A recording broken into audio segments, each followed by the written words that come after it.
This snake can take your arm off. 'Tis but a scratch. Scratch? Your arm's off! Introducing the Fertilance, a species of pit viper native to South America and Mexico, with this particular nope rope having quite possibly one of the nastiest fucking bites in the world. This is a fairly major problem, because this little has the temperament of an eshay at a train station, being incredibly aggressive and extremely territorial. Both of you's giving me your wallets and your shoes, bar, otherwise I'll cave your heads in right here, right now, bar. In fact, this toxic garden hose is such an aggressive little within its range, it makes up an average of 50% of all snake bites. However, despite the huge number of attacks, it's only fatal in 6% of bites. So why is it such a problem? Just because you live the bite doesn't mean you'll want to. You see, when a Fertilance bites you, this massive viper sinks its huge inch-long fangs into your skin and injects you with 2 teaspoons of venom. You will at this point notice a little status effect bar appear on the bottom of your screen. Don't worry about that. That's a mystery mouse tool that'll hurt us later. Upon being bitten, your blood pressure immediately crashes lower than the stock market, and you start to feel very ill. The bite wound feels like you've been shot in the leg, you start sweating like someone's looking through your browser history, and then you start puking your guts up. Shortly followed by your collapse into the ground in agony.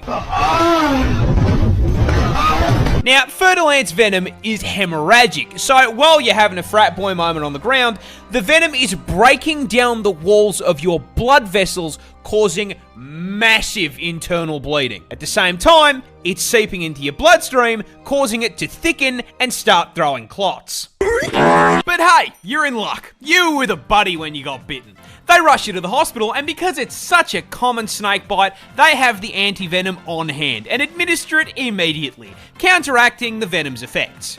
There is just one problem. The mystery mouse tool is still there, because anti-venom is not necromancy. So, all the dead tissue around the bite caused by the blood clots and internal bleeding, yeah, still very dead. In fact, it's so dead that it is rotting on your still alive body in a process called necrosis. I can't show you a photo of necrosis because it's genuinely disgusting, but to put it in a term you can understand, the snake applies scarlet rot. Now, so long as that rot's still attached to you, it's gonna spread. So, there's only one way to stop it. Cut it off. This adorable little octopus is also the world's deadliest. Introducing the blue-ringed octopus, a species of cephalopod native to Australia, and in a shock to precisely 0 people at this point, it's venomous. Because of course it's f***ing venomous. Why wouldn't it be venomous? That'd make my life way too f***ing easy. Now, to its credit, unlike most of the toxic bullshit in this hellscape I call home, they at least have the common decency to be coloured like a f***ing neon sign. However, it immediately loses this credit by being the octopus equivalent of a f***ing hobbit, coming in smaller than a 50-cent coin. And this is a problem, because it is the most venomous octopus in the world. That's right, this fluoro spaghetti ball is packed to the brim with neurotoxin, more specifically, tetrodotoxin. You know, the same shit that turns cooking a puff fish into a quick time event? Yeah, these little guys are packing it too. However, because it is Australian, the blue-ringed octopus is on violence timing and is the only animal in the world to use this as an offensive measure by way of a venomous bite. But what does the venom actually do? Well, imagine you're wading through the rock pools with the homies, and you accidentally disturb this little gentleman's residence. The blue ring, taking the American approach to home defense, suctions onto your leg and bites you. Best part, it's completely painless. So if you're distracted by how thick your mate's looking in those Speedos, you aren't gonna feel shit. That is, until your face starts tingling like TV static. It's warm out here under the sun, but you weren't sweating like this 5 minutes ago, and now you got a headache. You start to feel sick, weak. You go to call out, but your voice comes out slurred like you just knocked back a bottle of vodka. 2 shots of vodka? And then suddenly, your legs come out from under you, and you hit the beach. Fun fact about tetrodotoxin. It's a paralytic. Freezes up your muscles one by one, starting with your arms and legs, which is why you're kissing the sand. You know what else is a muscle? Your diaphragm, the muscle that controls your breathing. And yeah, turns those bad boys off too. And so, your chest stops rising and falling, and you suffocate to death right there on the beach. Now, you may be wondering, how come no one called an ambulance? That's easy. They didn't have time to. You went up to meet your ancestors in under 20 minutes. God ordered your ass with same-day shipping, and this little f***er delivered. Employee of the month. This is Australia's most common snake, and that's quite a problem, because it's also one of the world's deadliest. Introducing the eastern brown snake, native to quite literally every state in the land down under. And unluckily for us, this asshole has earned himself a silver medal in the RWBY Olympics venom category, coming in second place for the most venomous snake in the world. It is worth noting that third and first place are unsurprisingly also both held by Australian snakes. Because God hates us. However, unlike first and third, the toxic middle child here is a far larger problem, because putting it lightly, he's a cunt. The eastern brown is one of the most territorial species of snake in the world, which is a scientific way of saying they operate on the US home defense philosophy. If you dare put a pinky toe onto this guy's property, he will bite your ass, injecting you with a hemotoxin that can send you to heaven via blood clot in under 30 minutes if left untreated. But hey, stay off his property and he'll leave you alone, right? Yeah, one problem. His property is your property.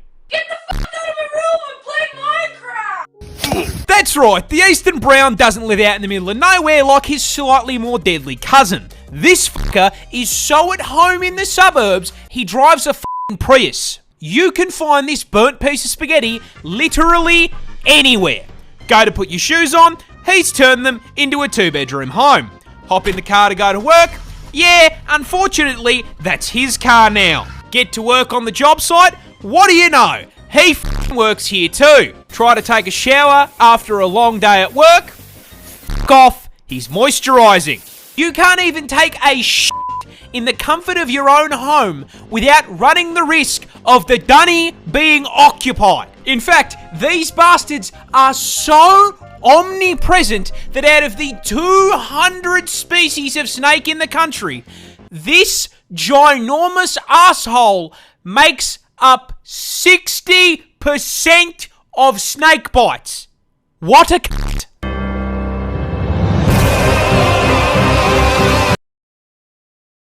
This shrimp can cause explosions. My main goal is to blow up. Introducing the Mantis Shrimp, native to the West Indo-Pacific Ocean and possibly the coolest crustacean under the sea, because this fluorescent armoured sausage is actually a voracious, bloodthirsty predator rocking enough surveillance equipment to scare the CIA with a weapon powerful enough to surpass Metal Gear. See, the Mantis Shrimp is a highly effective predator, and they find and track their prey with easily the most advanced set of eyes on the fucking planet. First off, each of these eye stalks can rotate independently like a periscope, giving them a full 360 degrees of vision. However, more importantly, they can see colours we can't. You see, the Mantis Shrimp's eyes contain a full 15 photoreceptor cones compared to our 3. Which is a fancy way of saying they can see in 16K HDR with ray tracing enabled at 500 render distance. Oh my piece. Now, not only is the visual clarity unmatched, they can also see into the infrared and ultraviolet light spectrums. And despite all of this, they still can't find who asked. What they can, however, find is their next meal. The Mantis Shrimp subsists on a diet of fish, worms, squidward, and, most importantly, Mr. Krabs. Now, crabs famously exist inside of a defensive shell. So, how does this polite little gentleman break into the shell? Simple. He throws hands.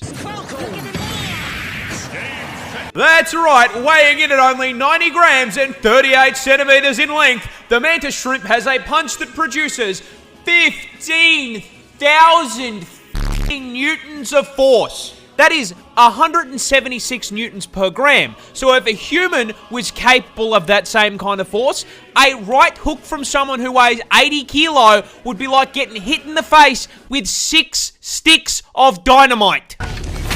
Now, to produce that force, its claw needs to be moving at 83 kilometers an hour, which is so fast it creates a vacuum in the water called a cavitation bubble, which then immediately collapses at such a speed it creates a miniature explosion that flashbangs the target and reaches a temperature hotter than the surface of the sun. Mr. Krabs is getting f***ing disintegrated. Money, money, money. Most snails aren't scary, except for this one. This one's Australian. Introducing the cone snail, an aquatic mollusk native to the land down under. And as seems to be the requirement when sharing your postcode with a kangaroo, you guessed it, it can quite easily cause your neck snap to be in a coffin. And the way it can achieve it is this bad boy right here. You see, despite most snails having a reputation for being slow goobers that get folded by a salt shaker, the cone snail is a highly effective ambush predator. And you may be wondering, how the fuck does a creature that moves slower than the GTA 6 development cycle hunt anything? Well, that's simple. It has a grappling hook. That's right, Gary's murderous little cousin here is a roadhog, mate. Hi there. And he hunts by slowly but surely stalking up on his prey until he's just within range, and then bang! The cone snail does a quarter circle input, spitting out a tooth harpoon at 90 kilometers an hour. This harpoon then nails its prey, allowing them to reel it in like he's playing Scorpion. And in case that wasn't bad enough, as seems to be a requirement for spawning on Australian servers, it's venomous. That harpoon also injects its prey with a highly potent neurotoxin that instantly paralyzes it. This means it cannot put up a fight, as it is sucked into the snail's ginormous maw like a nightmarish version of Kirby. And, just in case you thought for once you might be safe, cone snail venom is potent enough to kill 700 people with one sting. Oh yeah, and there's no anti-venom. Because it's not enough that it can kill me. No, I have to die knowing there is zero counterplay. Who balanced this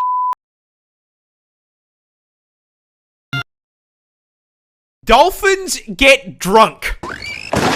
But why? Well, you see, the dolphin is by far and away the smartest animal in the ocean. In fact, they're actually the second smartest thing on the planet, just behind you and me. This means they are smart enough to understand that the ideal way to spend your night is more plastered than Chad and Max on your average Cold Ones episode. There is just one problem. Last I checked, there's no bottle-o in Bikini Bottom. So, how does a dolphin get fired for all? Simple. They abuse pufferfish. You see, due to the lack of underwater alcohol, dolphins need to find other ways to get their fix, which is where SpongeBob's driving instructor comes in. You see, pufferfish contain this really cool and totally not dangerous substance called tetrodotoxin. What is tetrodotoxin?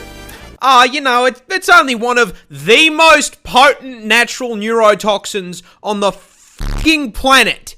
This shit will freeze your heart and lungs in under an hour with a tiny dose. And it's the reason why cooking a pufferfish requires a dexterity check so you don't, hit the poison gland and get yourself deleted. Now, puffers carry this as a defense mechanism as poison accumulates in their organs and skin. Why is that important? Well, you see, I kinda lied. Dolphins don't get drunk. They get high on neurotoxin. ¿Quieres? Pods of dolphins will bully pufferfish until they inflate, then partake in a literal puff pass. By lightly squeezing the puffer in their mouth, they receive a small dose of neurotoxin, which has a narcotic effect, allowing Flipper here to trip balls before passing the unhappy basketball onto the next submarine stoner. Flipper and friends saw the deadliest neurotoxin on the planet and said, "Fuck it, let me try some of that." If you see this thing T-pose, run! Introducing the Anteater, a goofy little creature native to Brazil, and to understand why the absolute stance on this bad boy is a threat to your health, you're gonna have to understand a little about his lifestyle first. Now listen, I know this may come as a shock to you, but the Anteater eats ants. And weighing in at 40 kilos and 1.8 meters in length, he needs to consume upwards of 40,000 ants per day. Now, in order to help him hit his bulking goals, the Anteater has a mystery mouse tool stored inside that XL sniffer. A 60 centimeter long tongue, designed to snake its way down an ant colony's tunnel network, smash into their living room, and abduct the entire cast of Bug's life and convert them into a high-calorie meal. However, what that tongue do only goes so far, as an ant colony can extend up to 4 meters underground, and termites live in high-rises, which means our boy here is going to have to do a little excavation to get to the goods. But last I checked, an anteater can't go down to Bunnings and buy a shovel. So how does he dig? Oh, that's simple, with the combat knives he has for claws. Yeah, anteaters are permanently cosplaying Freddy Krueger, with a set of 4-inch claws, which, proving the effectiveness of a few inches, can crack through f***ing concrete. Now, these work great for digging, but they are also more than capable of flatlining you. When threatened, the Anteater will rear up into a defensive T-pose. This is your sign, if you are smart, to turn around and fuck all the way off. If, however, you were, say, some dumbass trophy hunter who really felt the need to try and stab an animal for no reason other than ego, the Anteater will swipe at you with those claws, which are at the perfect height to nail your inner thigh, slip through your flesh like butter, and sever your femoral artery, causing you to bleed out in 2 minutes while the Anteater watches you go meet your ancestors. Can you imagine having to explain to your ancestors who felled woolly mammoths you got your shit packed up by the most unserious creature on the planet hitting a T-pose?